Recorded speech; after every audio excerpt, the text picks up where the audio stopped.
So guys अस्ति मैले थाक्रो लाउँदै गरेको भिडियो देखाएको थिएँ। आज चाहिँ फलेर आमाले टिप्नु आँट्या छन्, टिप्दैछन्। आज बेलुका चाहिँ हाम्रो यसकै सब्जी हुँदैछ। ए खै छिप्पेछ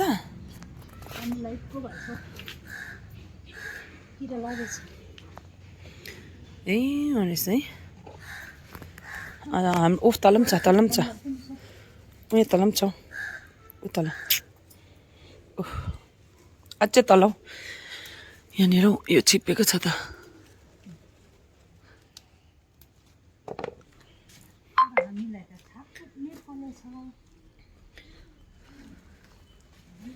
तिमी नै हो उयो यसमा चाहिँ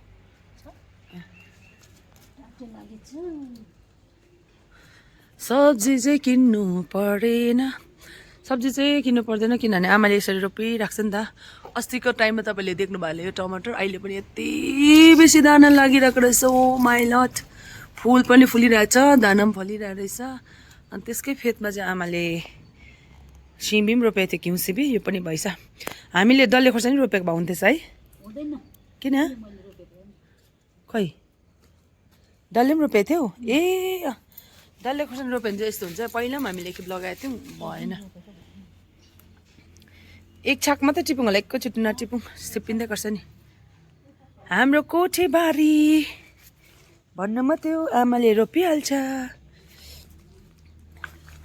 तुम हे जो हे यहाँ त दामी। आमा खै त यता देखाउँ त। ए दुईजनालाई काफी। अलिक छिप्पिनु पनि दिउँ होला हौ। यता तल चाहिँ मकैहरू पनि हुँदैछ। यता चाहिँ हाम्रो यहाँ तलको भेनाले रोप्नु भएको। यहाँनिर पनि पुरा उयो भएको रहेछ हौ, तर दाग लागेछ नि हौ। ए बर्खे घिउ सिबी टिपाइ भयो हाम्रो चाहिँ। डल्ले खोर्सानी खानु पाएको छैन नि हौ। डल्ले चाहिँ भोलि बिहान किन्नुपर्छ होला हौ। पुरा दाग लागि गएछ नि यहाँतिर। ल भयो, पुग्छ, बेसी नखाउँ सब्जी। के छिप्पेको ल है गाइस, तपाईँहरूलाई पनि चाहियो भने चाहिँ भन्नुहोस् है। तपाईँहरूलाई पनि चाहियो भने भन्नुहोस्। घिउ सिमी यसरी हामी चाहिँ टिप्दैछौँ, अन्त टिपेर खाने हो। तुम पिए त गङ्गा जले हे, हम पिए त आमा हाम्रो सब्जी रेडी। यहाँ रहेछ त, बोट चाहिँ लडेछ कि, लडेर भए पनि फलेछ।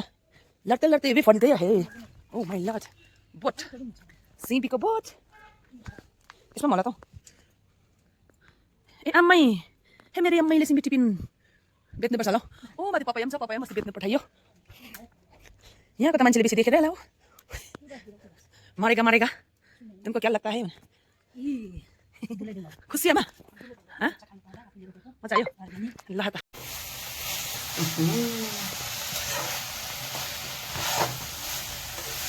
अघिको सिमीको चाहिँ तपाईँले सब्जी देख्नु हुँदा होला। यहाँ दाल चाहिँ छ हो, अब चाहिँ खुवाइ हुन्छ।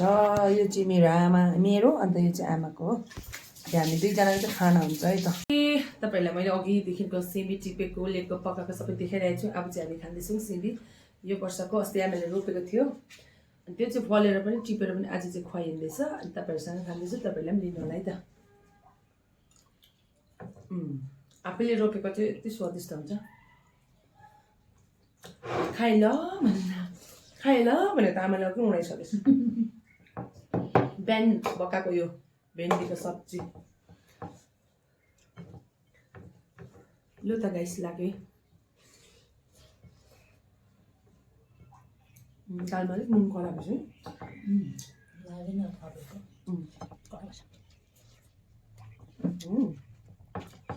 सधैँ आमा खाएको आफूले पकाएको खुवाइ हुँदैन, पर्खिँदै पर्खिँदा हुँदैन।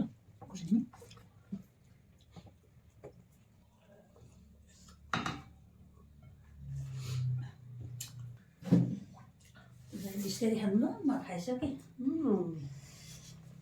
पिरो भयो। अब चाहिँ म केमा खान्छु हेर्दै जानु। यति खानु ल, त्यति हुन्छ आमा।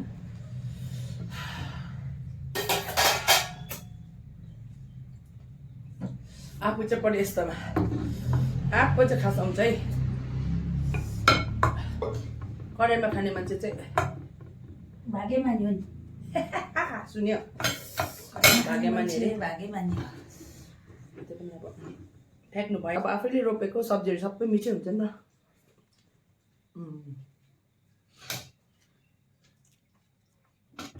कस्तो कराईमा खाएको जुठो पारेर त्यो नभन्नु होला है कराईमा खानुहोस् त्यस्तो याद गर्नुहोस् त्यहाँबाट पनि मुख छान्नुहोस् है ल कराईमा खाँदाको मजा चाहिँ के आउँछ भनेर त्यतिखेर याद हुन्छ कि जसले चाहिँ कराईमा खान्छ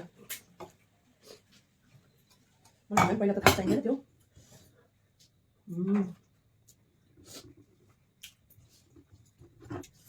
तपाईँले एक बाइक खाइदिनुहोस् न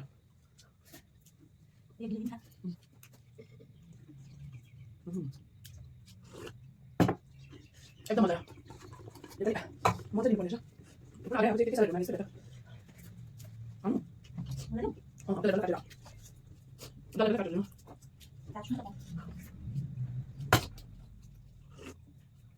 दादा दादा फेरि मस्याम मस्याम मस्याम चाहिँ होइन मस्याम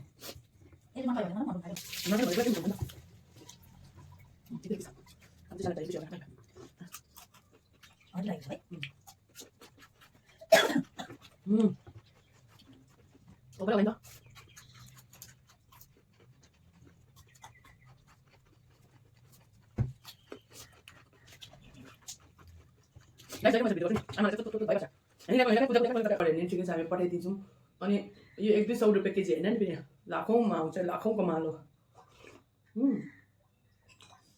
लाखौँको माललाई चिन्नु पनि पर्छ है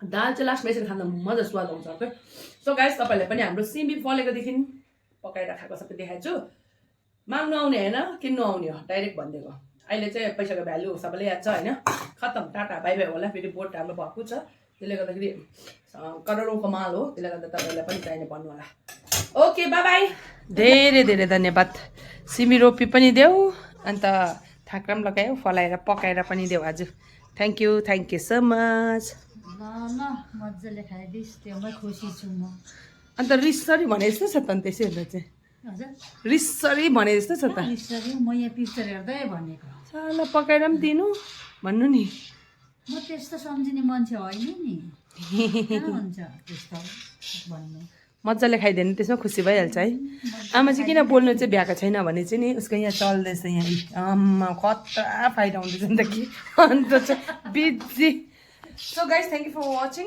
फेरि पनि नेक्स्ट भिडियो आउँदैछ हेर्नु होला मजाले है त ल आमा भनिदिनु नि के भन्नु के भन्नुपर्छ लास्टमा सिकाउ त एक दुईवटा सिकाउनु सिकाएको मैले अस्ति नि के को भन्थ्यो मलाई त thank you for a thank you for watching आमा अझ चाहिँ दामी भने ल त गाइस योसँग गुड नाइट